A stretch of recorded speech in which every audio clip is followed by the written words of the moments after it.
All right.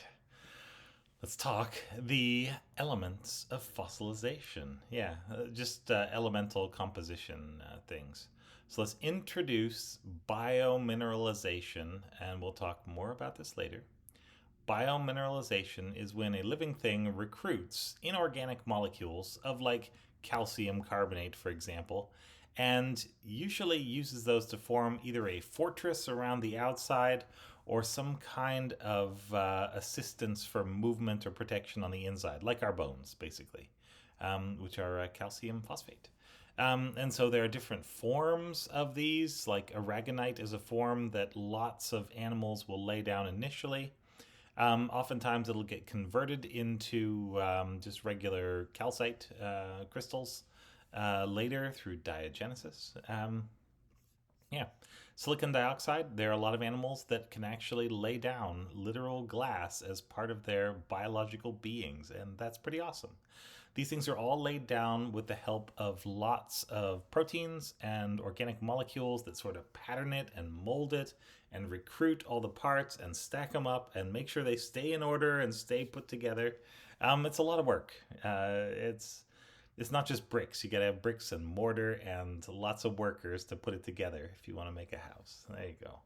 And then apatite is the name for calcium phosphate, which is like what we have in our bones and our teeth. It's exactly what we have in our bones and our teeth. The form that's laid down as the biomineral is hydroxyapatite, which is calcium phosphate with a bunch of water molecules kind of loosely associated to that. And that's okay. It's pretty durable. Yeah, good enough for like teeth and stuff. But if you get a lot of fluorine around that, it'll actually come in, it'll replace the waters, and it'll cap that off, and it will become fluorapatite or fluorapatite, yeah. And that's much harder to dissolve, often found in fossilization, and it's the reason why we have fluoride in your toothpaste and in the water, because fluorapatite is very difficult for bacteria to dissolve through. And so fluorapatite tends to persist longer with shinier, whiter teeth. Yeah, there you go. Oh my gosh, let's all think like dentists. Yeah. So when you are brushing your teeth, you're basically trying to do diagenesis to yourself to make your teeth not so, crumbly and dissolvable. Yeah, which is kind of cool when you think about it. And it works. Yeah, tooth decay goes way down when they start fluoridating water in places. It's just and tooth decay. That's like basically bacterial rot that's attached to your brain. That's not good. It's nothing good happens there. So, yeah. All right, here are some neat little bacteria, and the names don't matter if you're interested. There are some of their names. But what these can do, and it's fairly common in bacteria, is that they will send out siderophores, Siderophores, siderophores. Yeah, thank you. Good job. Good job spelling bee. Those will recruit iron molecules and liberate them from the substrate around, and then they will have iron storage proteins, which have their own names, and iron transport proteins, and it's a whole thing because there are a lot of bacteria that do their respiration with iron. They'll convert iron between redox states and use that as basically the way to generate ATP. Yeah. And stay alive. And so, yeah, there are a lot of bacteria that are heavily invested in collecting and depositing and whatever else with iron. These happen to be bacteria that probably make really good fossils because of what they're doing. Like here's a little thiobacillus, and here's a whole bunch of crystals of something, probably pyrite, that they've actually formed around themselves just through their zealous collection and organization of iron molecules in the environment. So, yeah, that's neat. Here are some bacteria, and some of these will actually grow magnetite, like the little magnetic stones. So, magnetized iron molecules. And because of that, these little magnetized iron, they'll line up just like little magnets would do, because they are little magnets. And this is one bacterial cell, so they're really tiny. And because of that, they're magnetotactics, so they can read out magnetic field lines and move toward or away from those, which allows them to basically find more iron and mine it out. And so, yeah, you get some iron and it leads you to more iron. That's pretty cool. But here are some of the little crystals in there, the little magnetite crystals. They're pretty cool. Okay, and so those sorts of bacteria may have a big role in fossilization. It's not the only way to become a fossil, a lot of different ways. We learned about that in the taphonomy thing, but it's a good way, yeah. So let's talk Burgess Shale type preservation. It's kind of an extension of the taphonomy lecture.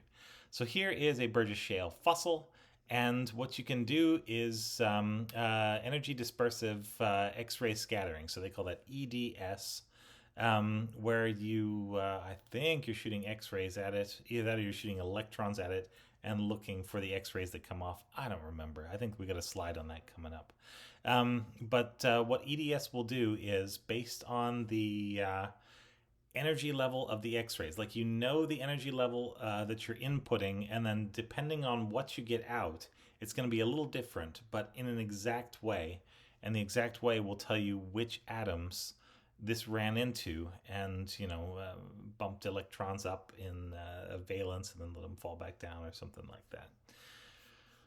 So yeah, you can basically read out the atomic composition, at least of some common atoms in there. And so here we can see that if it's lighter, that means it is present, and if it's darker, that means it's absent. So we got a little bit of sulfur here. See, it's a little lighter where the organism is than the background. Got a little bit of carbon here, particularly on the inside, although it's in a rock that has some carbon in it. Little bit of potassium, not very much, but that would be there while it's alive. Silicon, there's a lot of it, and look, it's kind of the opposite of the aluminum structure. Aluminum, I don't think gets used as a biomineral. I don't think that is a thing that life has figured out, which is a shame because there's tons of aluminum on the Earth. And as soon as some living thing figures out, like, oh, I can construct myself aluminum bones, yeah, then you'll see, yeah, a giant change in the planet, really, yeah. But anybody's guess when that'll happen or whether that'll happen. So, yeah, the aluminum is basically filling in the gut of the organism. And so you can see that's basically the same trace as where the potassium is. A little different than the trace where the carbon is. So the carbon is probably original. The potassium and aluminum are probably both introduced from the mud. And you can see there's a lot of them in the mud around the organism. Iron, a little bit on the edges. That probably helped to preserve them originally.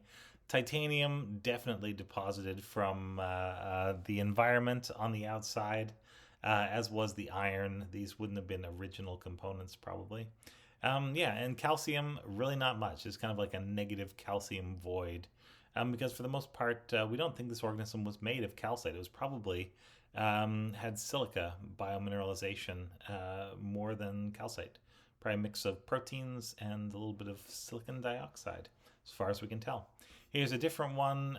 This is Alcomeneus. Oh my gosh. And you can see it's sideways laying on this plate.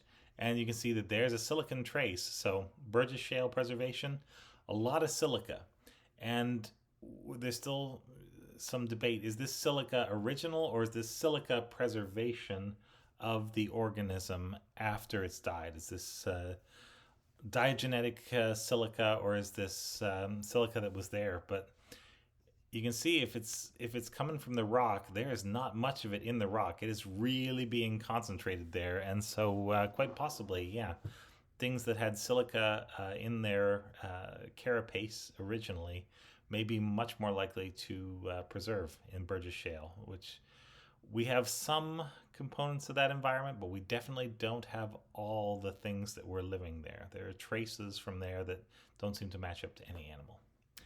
Here you can see a little bit of aluminum that was shoved into the gut of this poor creature, and potassium, same deal there. Yeah, really a little bit of iron and titanium sort of crusting on the outside, but not very much. And basically no phosphate signal in there. So there's probably no preservation of things like cells, yeah, because those would have DNA, which would have a lot of phosphate on it, and I'm not seeing it here. Here's a little slide on EDS, energy dispersive X-ray scattering. So yeah, it was an electron beam. I doubted myself for a minute. Shouldn't have done that. Maybe I should have. I don't know. It's not a bad thing. So you zap an electron beam of an exact known energy, and that will excite electrons and do things to these atoms, and then they will respond in particular ways that are dependent on exactly what that atom is. Like for an explanation, like imagine you're a hydrogen versus a helium, which doesn't actually work, but just imagine. So hydrogen, you got one electron, but in every atom you have actually all of the possible electron shells. So that electron could have like its normal most basic energy, just like imagine it just going around sadly and slowly, or you could put some extra energy into it and it goes, let's say, up an electron shell. It's not up, yeah, but that's how we can think of it. Higher energy. And so then it's going to take a different orbit, and then you can bump it up again, and it's going to take a different orbit, and again and again and again. So there's all these different orbits. And if it was a giant atom, if it was a uranium with however many electrons it has, I don't know. I'm not even going to guess.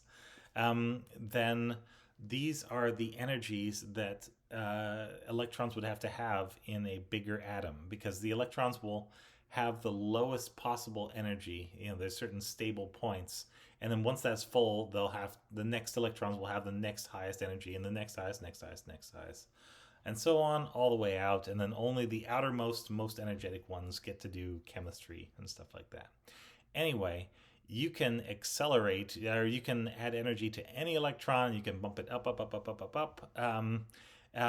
But if there's no electrons underneath to prevent that, then it's eventually going to give off that energy and drop back down to its ground state, like the lowest energy state. And it can do that all at once. It can potentially do it in steps. There's all kinds of really cool ways with physics to kind of tweak this and bend it to what's useful to people.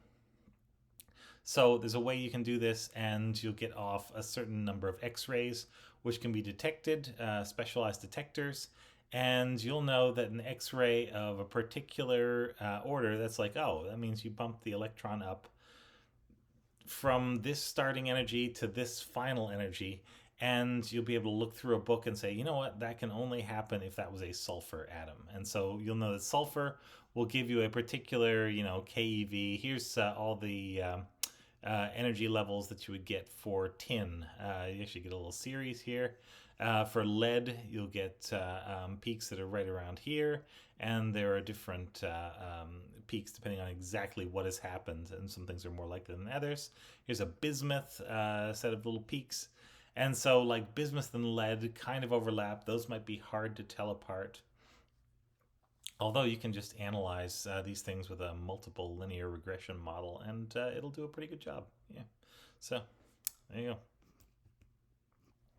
All right, review questions. What are the most common forms of calcium carbonate? Oh my gosh, aragonite, where it's arranged in long needles, or sometimes sheets, and stuff like pearls are aragonite. They're thin layers of aragonite with water in between, which is why they look iridescent, sort of. Calcite, crystalline calcite is organized in a different way, but it's the same molecules, and you can see through it. They used to use that for bomb sites because it had a neat property where you could see two of an image, like one up here and one down there if you're looking through the calcite. And so you could see both where you are and where you're supposed to drop the bomb, is my understanding of it. And so when the target is right here and you're right back here, if you drop it, then the motion will take it and boom, it'll land right there. So, yeah. They used to be calcite mines that were a closely guarded national secret that had optical calcite before they figured out how to manufacture material that had the same properties without having to hope that they could mine it out of the ground. Yeah. Let's see. How does bacterial metabolism lead to pyrite deposition? So you got siderophores, you got iron storage and transport proteins, and you got various types of bacteria that are recruiting the iron in order to basically have a food supply. It's like if you could mine your own air out of the rocks around you and then breathe it. Yeah, that's basically what they're doing. Name two elements that are very common in the crust. So those would be aluminum and silica. Aluminosilicates are most minerals that we have on this here planet. At least in the crust of the Earth, we tend to get metals as you go deeper, but metals are heavy and they tend to cluster down by the core, and they're still liquid in most of the Earth, or at least sort of a sludgy, liquidy state, like lava when it comes out of the ground.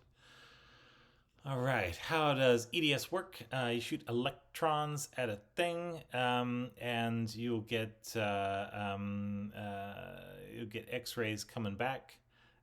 So that's EDS. I believe that's also XPS, or something pretty close to it. And those will tell us the elemental composition of the fossil based on the energies of the resulting particles, whatever they are, particle wave duality things. Yeah, they come from it. Describe Burgess shale preservation. So totally dissolved hard parts. Replacement of some hard parts, potentially with silica, or only the silica is preserved. That's debatable, but it may be that there were a lot of silica shelled organisms there, but that would be kind of strange also. Or maybe there's the silica component to a lot of organisms, and that's the only component that's preserved. But yeah, basically you get silica, and you get a mold, and you get a bit of carbonization, and that's all that's left of the creature. But it does preserve these soft parts, and it's pretty right around the middle of the Cambrian, so right in the heart of the Cambrian explosion.